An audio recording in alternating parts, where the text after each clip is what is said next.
Howdy y'all, Jackson here with Ictric Studios, and welcome back to another episode of Just Some Rambling. I'm actually looking to make this into a weekly series coming out every Monday. So, yeah, it's just going to be general topics, pretty much anything, usually sports, obviously.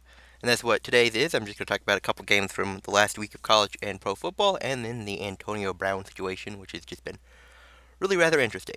Anyways, I'm going to do 5 college games, 5 pro games, and then get into that topic of Antonio Brown. So, first off, I want to go over Illinois and UConn. I live in Illinois, so that's part of the reason. I have some friends who go there.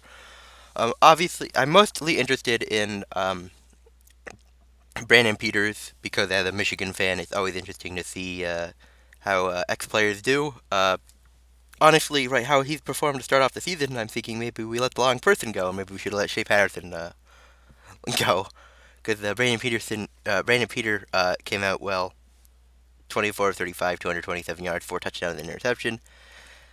As he kind of they were down 13 points early, he had a pick six, but they came back and won 31 to 23. It's good start for the Illini.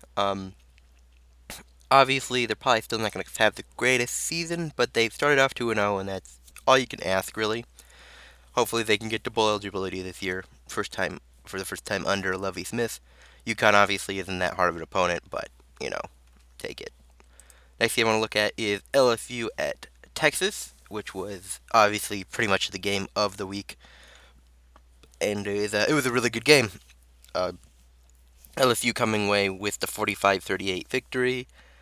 Uh, Joe Burrow kind of putting on like a Heisman showcase game. 31 of 39, 471 yards, 4 touchdowns, interception. So yeah, also there's the stuff coming out from it, like apparently that Texas cut the air conditioning in the LSU visitor locker room, which is kind of a sleazeball thing to do. But apparently LSU was warned by Louisiana Tech about this. It's kind of interesting. Anyway, on to the next game, Maryland at Syracuse. I was not really surprised by Maryland winning, but I was surprised by how much Maryland won by. Maryland has proven to be a team to be reckoned with, at least at the beginning of the year, as they've upset Texas the last 2 years, and now they just demolished number 21 Syracuse 63 to 20. Their starting quarterback, Josh Jackson, was 21 of 38, 290 yards, 3 touchdowns, and interception. But the running game was really what did it. They had a guy go for seven carries for 107 yards and 5 carries for 94 yards. So they just kind of ran all over. All right, in the next game, obviously my team's game, Michigan Army, was a good game. They went to double overtime. Michigan played really sloppy, uh, but they came away with the win. It wasn't really unexpected for the game to be close because Army had the overtime game against Oklahoma last year. Plus, Army was, I believe, 30 in the AP poll if you count, also receiving votes. So it was number 30 versus number 7 at the time. So Michigan obviously fell to week number 10, but Army only fell down to 31 after losing. So I don't think it's as much to worry about as possible as it could have been, but obviously you need them to play better if you want to go anywhere in the Big Ten. Uh, their starting running back only averaged 3 yards a carry, and Shea Patterson was not great. But alright, anyways, on the next game. Last game isn't really anything important in the grand scheme of things. It was just Southern Illinois beating UMass. I just always like it when an FCS team beats an FBS team, and this was a pretty convincing victory, 45 to 20. So yeah, well, UMass isn't very good, but so I'm not sure where Southern Illinois is in the grand scheme of athletics at the moment. I don't really pay attention to them, but it's always just interesting to see the little guy beat the bigger guy, even if it's not exactly that.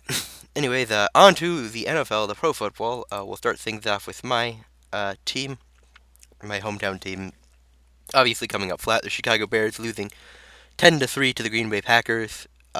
It's kind of an embarrassing game because boy, with their bad play calling, they went away from the run completely. Even though Mitch Trubisky is not the best quarterback in the world. They probably should have stayed with the run game way more than they did.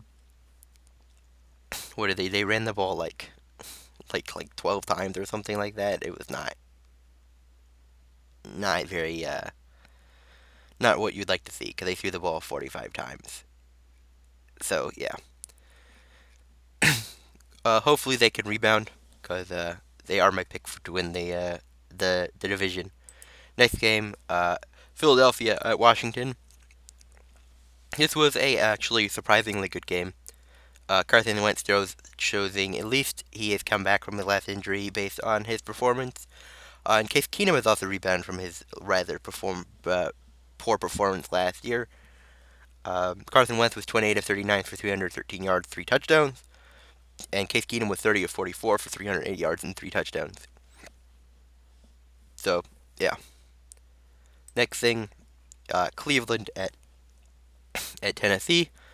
Uh, Obviously, was hoping for a better game out of the Browns. I'm a big fan of Baker Mayfield. Always have been since his since he won the starting job over at Texas Tech. T was not great, but their O line is also not very good. So, but he was 25 of 38, 285 yards, a touchdown, and 3 interceptions. Not great. Marcus Mariota was good on the other hand, 14 of 24, 240 yards, 3 touchdowns.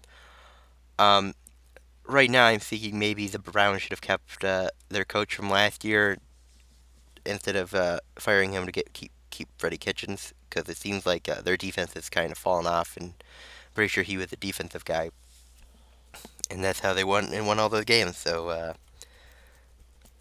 the Freddie Kitchens decision may prove to backfire.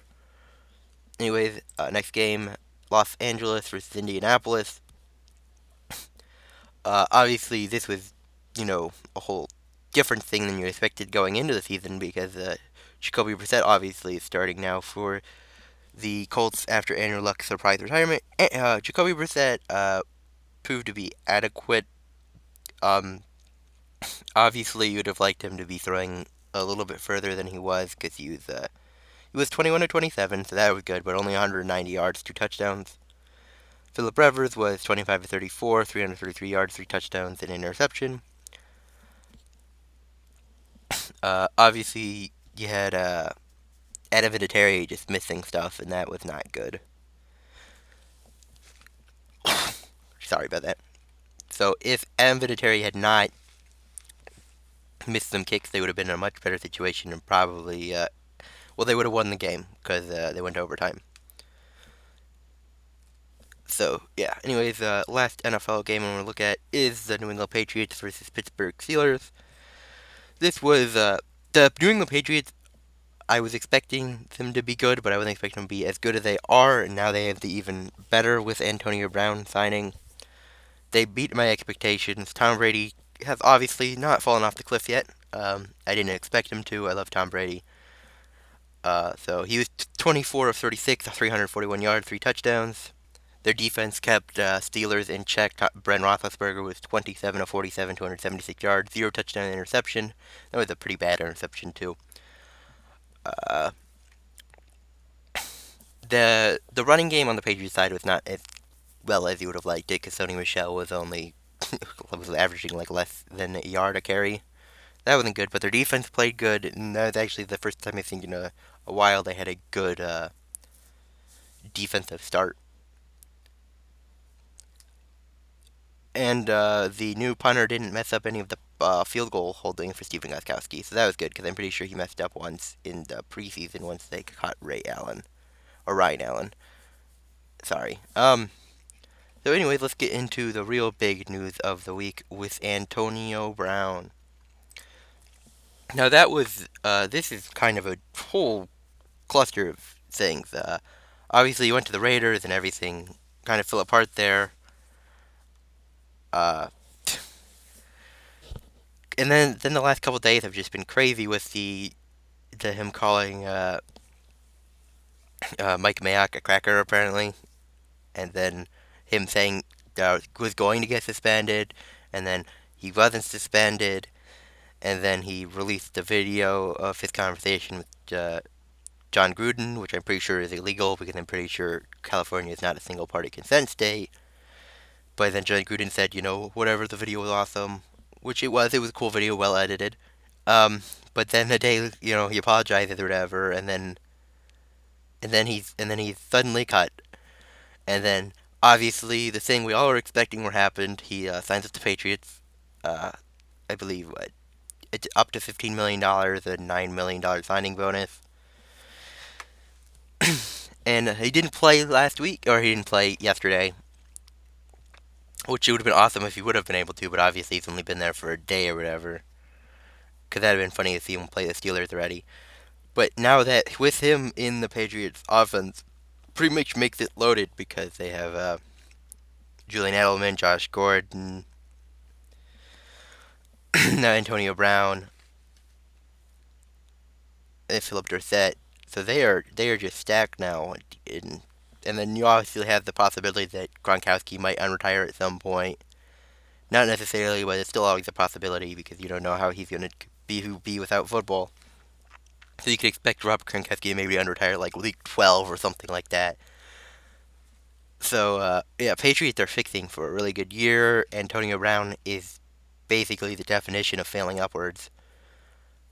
There's also the video when he got released with the staged knowledge of him finding out he was released, where he ran out, said "I'm free" or whatever. That was weird. Anyways, thank you for watching. Just some rambling. College football playoff video coming out Wednesday. World Virtual League of Gridiron Football video coming out on Friday, and another episode of this rambling ramble next Monday. Once again, thank you for watching. Bye.